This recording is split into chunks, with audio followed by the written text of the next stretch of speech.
जय हिंद साथियों। SSC MTS और हवलदार की नई वैकेंसी का आगाज हो चुका है और आज की इस वीडियो में साथी हम इसी पर बात करेंगे कि इस बार एसएससी एमटीएस और हवलदार की कितनी वैकेंसी आने वाली है, इसका फॉर्म कब अप्लाई होगा, इसका एग्जाम कब होगा, एलिजिबिलिटी क्राइटेरिया क्या रखी गई है, सिलेक्शन प्रोसेस इसका किस तरीके से होता है, रिटन एग्जाम हो आपका सिलेबस क्या होता है, कितने नंबर के एग्जाम होते हैं, पीईटी पीएचडी यानी फिजिकल किस किस का होता है, किस तरीके से होता है, सारी जानकारी फ्रेंड्स हम आपको इस वीडियो में देने वाले हैं।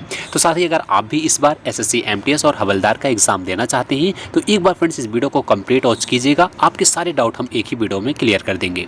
तो साथियों सबसे पहले आपको बता दें, अगर आप इसी तरह से एसएससी के पल पल की अपडेट लेना चाहते हैं, नई वैकेंसी का अपडेट लेना चाहते हैं तो इस चैनल को सब्सक्राइब कर लो, जहां आपको इसी तरह से नई वैकेंसी का अपडेट देखने को मिलता रहेगा।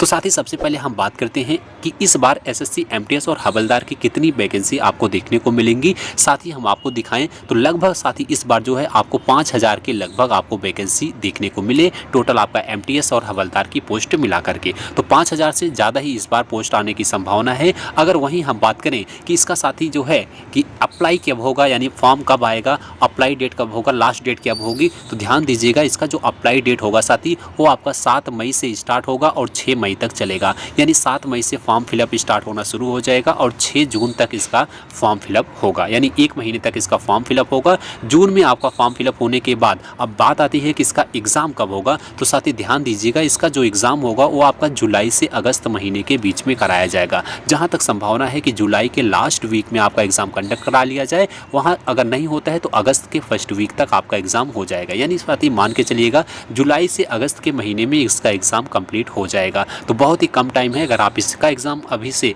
आप इस एग्ज़ाम के लिए तैयारी करना चाहते हैं तो आज से ही साथी लग जाइएगा, क्योंकि जल्द ही वैकेंसी आ जाएगी। उसके बाद इसका एग्ज़ाम भी बहुत जल्द होता है।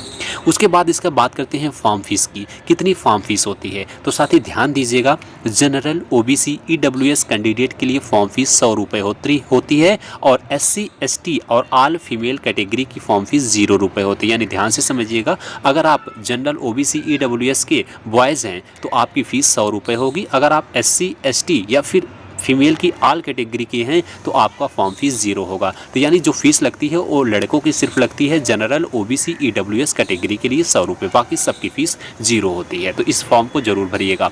उसके बाद अगर वहीं हम बात करें एज लिमिट की, जो आप सबका बहुत बड़ा डाउट होता है कि किस एज के ग्रुप के कैंडिडेट इस फॉर्म को भर सकते हैं, तो आपको बता दें साथी कि अगर आपकी एज 18 से 25 साल की है तो आप इस फॉर्म को आराम से भर सकते हैं। कुछ इसमें पोस्ट होती हैं जिसकी एज जो है उसमें 27 साल भी मांगी जाती है। जैसे हवलदार में कुछ पोस्ट होती हैं 18 से 27 साल तक भी लिया जाता है। तो देख लीजिएगा पोस्ट वाइज आपकी इसमें अलग अलग जो है एज की क्राइटेरिया होती है। लगभग अगर आपकी एज 18 से 27 साल के बीच में है तो आप बिल्कुल इस फॉर्म को अप्लाई कर सकते हैं। वहीं साथ ही ओबीसी के लिए 3 साल का छूट भी देखने को मिलता है। अगर आप ओबीसी किसी भी मेल हैं या फीमेल हैं तो 3 साल का आपको छूट मिलेगा, एज रिलैक्सेशन।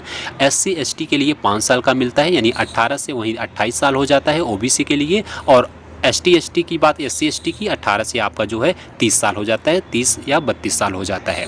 तो यहाँ पर आपका 3 साल का देख लीजिएगा, ओबीसी हैं 3 साल, एससी एसटी हैं तो 5 साल का आपको एज रिलैक्सेशन मिलता है। वहीं बात करते हैं एलिजिबिलिटी की, यानी आपकी जो है क्वालिफिकेशन, योग्यता क्या होनी चाहिए इस फॉर्म को भरने के लिए। तो सबसे बड़ा जो है इसमें साथी कि सिर्फ आपका 10th पास मांगा गया है। सब कैंडिडेट 10th पास होते हैं, तो 10th पास अगर आप हैं तो इस फॉर्म को अप्लाई कर सकते हैं। आपकी एज इसके बीच होनी चाहिए। तो इसमें जो योग्यता है वो आपकी सिर्फ 10th पास मांगी गई है। उसके बाद अब बात करते हैं, ये आपका साथी जो है नोटिफिकेशन में जो आपको चीज़ें दी होती हैं, जो नोटिफिकेशन में आपको आएगा वो आपका ये चीज़ें रहेंगी। आप लोग अभी से देख लीजिएगा। अगर आप एलिजिबल हैं तो इस फॉर्म को भरिएगा। अब उसके बाद हम बात करते हैं, अगर आपने फॉर्म को भर दिया तो अब देखते हैं अब आगे आपका सिलेक्शन किस तरीके से होता है।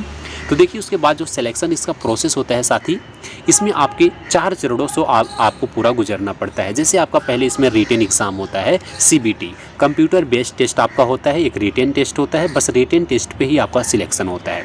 रिटन टेस्ट आप जैसे ही क्लियर करते हैं उसके बाद आपका पीईटी एंड पीएचडी यानी फिजिकल इफिशियंसी टेस्ट और फिजिकल स्टैंडर्ड टेस्ट होता है। तो इसमें आपका सिर्फ हवलदार के लिए होता है। यानी अगर आप एमटीएस के लिए हैं तो एमटीएस में आपका पीईटी पीएचडी नहीं होगा। अगर आप हवलदार के लिए क्वालिफाई करते हैं तो उसमें आपका जो है इसमें पीईटी पीएचडी होता है, यानी जो है फिजिकल कराया जाता है।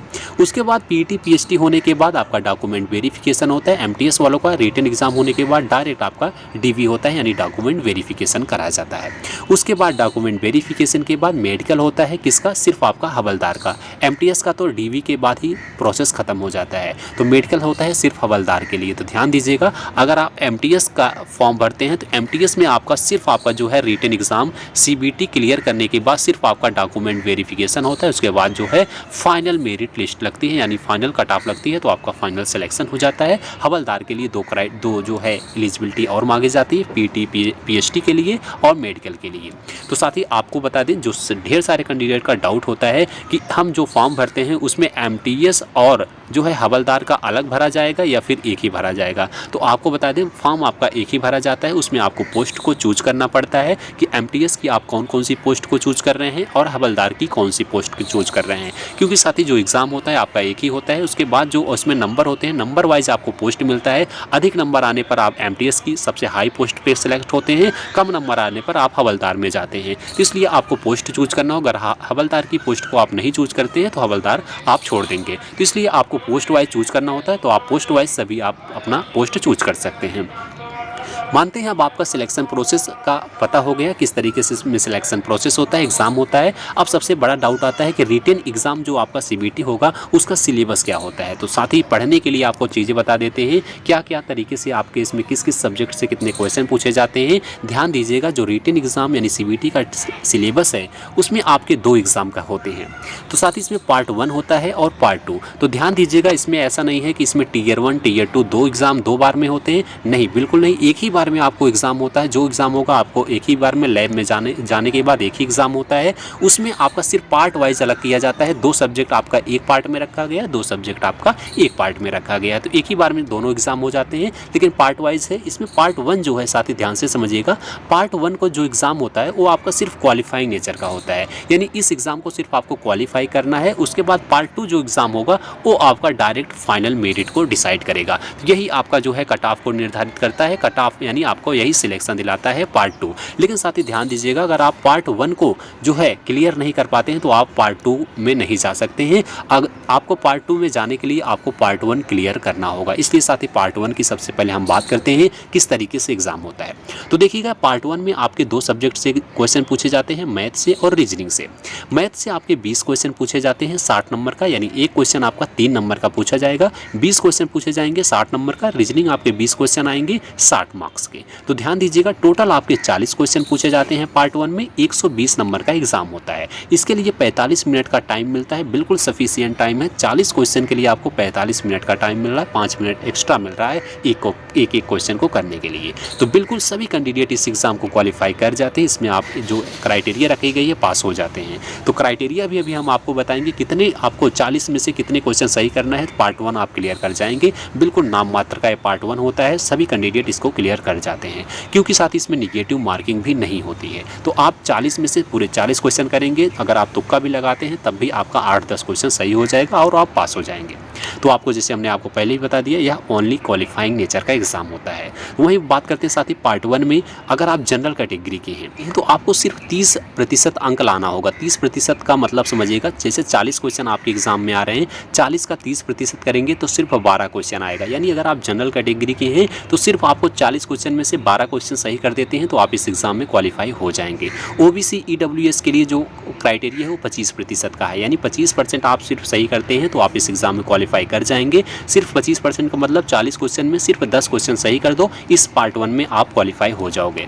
एससी एसटी के लिए सिर्फ 20% रखा गया है। 20% का मतलब आप 40 का 20% करेंगे, 8 क्वेश्चन आएगा। यानी साथ ही 8 क्वेश्चन, 40 में से सिर्फ 8 क्वेश्चन सही कर रहे हैं तो एससी एसटी हैं तो आप पार्ट 1 को क्वालिफाई कर जाएंगे। तो पार्ट 1 सब कैंडिडेट क्वालिफाई कर जाते हैं, लेकिन ध्यान दीजिएगा, थोड़ा सा आपको इस क्वेश्चन को सही करना होगा। कहीं अगर आप जैसे जनरल हैं तो 12 में से 11 भी सही हुआ तो पूरे एग्जाम में आप फेल हो जाएंगे। इसलिए आपको जितना क्राइटेरिया दिया गया है उससे ज़्यादा ही क्वेश्चन आप सही करने का प्रयास कीजिएगा। तो मान लेते हैं पार्ट 1 आपने क्लियर कर लिया। अब पार्ट 2 की बात करते हैं। तो पार्ट 2 में क्या होता है, पार्ट 2 में आपके साथ ही 2 सब्जेक्ट से क्वेश्चन बनते हैं। यहीं से आपका सिलेक्शन आपको डिपेंड करेगा कि किस कितना नंबर आप लाते हैं। जैसे जीके जीएस का होता है इसमें एग्जाम, इंग्लिश का होता है। तो जीके जीएस के आपके 25 क्वेश्चन पूछे जाते हैं 75 मार्क्स के, यानी एक क्वेश्चन 3 नंबर का यहाँ भी होता है। और इंग्लिश के 25 क्वेश्चन आते हैं 75 मार्क्स के। टोटल आपके 50 क्वेश्चन पार्ट 2 में पूछे जाएंगे 150 मार्क्स का, यानी एक क्वेश्चन 3 नंबर का आएगा। 45 मिनट का टाइम मिलता है, तो बिल्कुल सफिशिएंट टाइम है। जीके जीएस है और इंग्लिश है, देखते ही आप क्वेश्चन के आंसर को आप फाइंड कर सकते हो।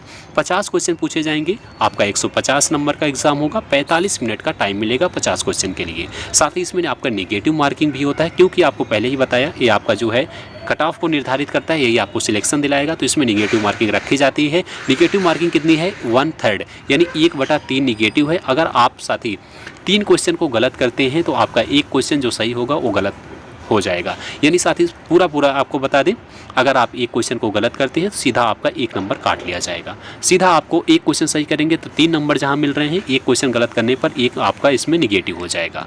तो ध्यान दीजिएगा, 1/3 की निगेटिव होती है, ये आपकी थी। उसके बाद जो आपका फाइनल मेरिट लगता है आपका पार्ट 2 पर लगता है। तो आपको जो साथी इसमें आपको फोकस करना है वो आपके जीके जीएस और इंग्लिश सब्जेक्ट पर फोकस करना होगा। अगर आप इसमें सिलेक्शन लेना चाहते हैं तो जीके जीएस में साथी 25 क्वेश्चन आएंगे, कम से कम आपको साथी इसमें जीके जीएस में 22 क्वेश्चन से ज़्यादा, और इंग्लिश में कम से कम आप 22 क्वेश्चन से ज़्यादा करेंगे। तो टोटल आप साथी यहाँ पर तब जाके 44 क्वेश्चन सही कर पाएंगे। 44 क्वेश्चन सही करते हैं तो आपके जो है इसमें कितने नंबर आते हैं साथी? 133 नंबर आएंगे। तो 133 से कहीं ज़्यादा आपको नंबर लाना होगा। कम से कम अगर आप इसमें सिलेक्शन लेना चाहते हैं तो 135 से 140 तक आपको नंबर लाना होगा, क्योंकि इसके साथ ही कट ऑफ थोड़ा सा ज़्यादा जाता है। आपको पता होगा कि इस या जो है पार्ट 2 पर ही सिर्फ डिपेंड है। तो हर एक कैंडिडेट जीके जीएस और सिर्फ इंग्लिश पर ही फोकस करते हैं।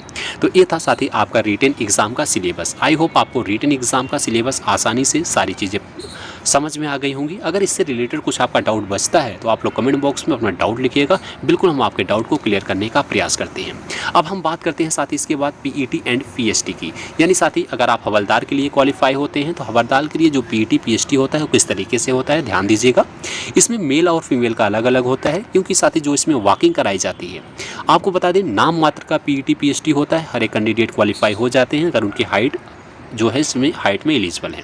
तो वॉकिंग कराई जाती है। वॉकिंग सब देखिए, हर एक एग्ज़ाम का जो पीईटी पीएसटी होता है उसमें रनिंग कराई जाती है, लेकिन इसमें क्या कराया जा रहा है देख लें, वॉकिंग कराया जा रहा है। सिर्फ आपको चलना होगा, थोड़ा धीरे धीरे दौड़ना होगा, क्योंकि टाइम बहुत ज़्यादा मिलता है। 1.6 यानी 1.6 किलोमीटर की आपकी रनिंग कराई जाएगी। 15 मिनट का टाइम मिलता है। हर एक जो आपका पीईटी पीएसटी होता है उसमें 1.6 किलोमीटर की जो रनिंग होती है उसमें सिर्फ आपको 6 या 6.5 मिनट का टाइम मिलता है। यहाँ पर देख रहे हैं 15 मिनट का टाइम मिलता है। अगर आप पैदल ही धीरे धीरे चलोगे तब भी आप उसमें क्वालिफाई कर जाओगे। लड़कियों के लिए जो आपकी इसमें वॉकिंग होती है वो 1 किलोमीटर की होती है। 20 मिनट का टाइम मिलता है, बिल्कुल सफिशिएंट टाइम है, आसानी से क्लियर हो जाएगा। हाइट की बात करते हैं, हाइट इसमें होती है, अगर आप हाइट में इसमें कम होते हैं तो बिल्कुल आप वहाँ से डिस्क्वालीफाई हो जाएंगे। तो इसलिए हाइट आपकी, अगर आप लड़के हैं 157 सेंटीमीटर होनी चाहिए, जनरल, ओबीसी, ईडब्ल्यूएस की, एसटी और एससी की भी। और एसटी के लिए थोड़ा सा छूट मिलता है, 152.5 सेंटीमीटर एसटी के लिए होती है हाइट। वही फीमेल की हाइट देखें तो 152 सेंटीमीटर होती है, जनरल, ओबीसी, ईडब्ल्यूएस, एससी के लिए। एसटी के लिए हाइट जो है 149.5 सेंटीमीटर की होनी चाहिए। इसमें आपका उसके बाद चेस्ट को मेजरमेंट किया जाता है। चेस्ट सिर्फ लड़कों का होता है। ऑल कैटेगरी के लिए 81 से 86 सेंटीमीटर आपका चेस्ट होना चाहिए, और फीमेल का चेस्ट मेजरमेंट नहीं होता है। वेट की बात करें, वेट आपका जो है इसमें मेल का वेट मेजरमेंट नहीं होता है, फीमेल का वेट मेजरमेंट किया जाता है। 48 किलो जो है ऑल कैटेगरी के होना चाहिए। एसटी के लिए थोड़ा सा छूट होता है, 46 केजी जो है फीमेल का होना चाहिए। तो ये देख लीजिएगा आपका जो है पीईटी पीएसटी किस तरीके से होता है। हमने आपको चारों चीज़ें बता दिया, वॉकिंग किस तरीके से, हाइट, चेस्ट और वेट। आई होप आपको सारी जानकारी मिल गई होंगी। अब इससे रिलेटेड अब जो आपका डाउट आता है कि इसमें अगर आप सिलेक्शन ले लेते हैं कि इसकी सैलरी क्या होती है। सैलरी की बात करें साथी तो सैलरी एक लेवल पर मिलती है, ठीक ठाक लेवल पर सैलरी इसकी लगती है। अगर आप इसमें एमटीएस पे लगते हैं तो आपकी जो सैलरी होगी वो 28,000 से प्लस लगेगी। 28,000 का मतलब समझिए कम से कम आपकी सैलरी जो लगेगी वो 30,000 से ज़्यादा ही लगती है। 30,000 से आपकी सैलरी जो है 45, 50, 60 तक भी जा सकती है। तो कम से कम आपकी सैलरी बता रहे हैं 30,000 पर आपका एमटीएस की सैलरी लग जाती है। वहीं अगर आप हवलदार की पोस्ट पर जाते हैं तो आपकी सैलरी साथी कम से कम आपकी 27 से 28,000 के बीच में आपको सैलरी इसमें देखने को मिल जाती है। बेसिक सैलरी की बात कर रहे हैं। आपकी इसके बाद इंक्रीज़ होता चला जाता है। तो ये आपकी बेसिक सैलरी थी। सैलरी हालाँकि बहुत अच्छी मिलती है, उसके बाद आपको जो इसमें पोस्ट मिलती है वो भी ठीक-ठाक मिलता है, ऑफ़िस का वर्क होता है, तो इस साथ ही आपके लिए पोस्ट बहुत ही बेहतर है। तो साथ ही इससे रिलेटेड अगर आपका कुछ डाउट बचता है तो बिल्कुल आप लोग कमेंट बॉक्स में अपना डाउट लिखिएगा, हम आपके डाउट को क्लियर करने का प्रयास करेंगे। और साथ ही इसी तरह से नई वैकेंसी की पल-पल की अपडेट के लिए चैनल को सब्सक्राइब कीजिएगा। मिलते हैं अगली वीडियो में, तब तक के लिए जय हिंद, जय भारत।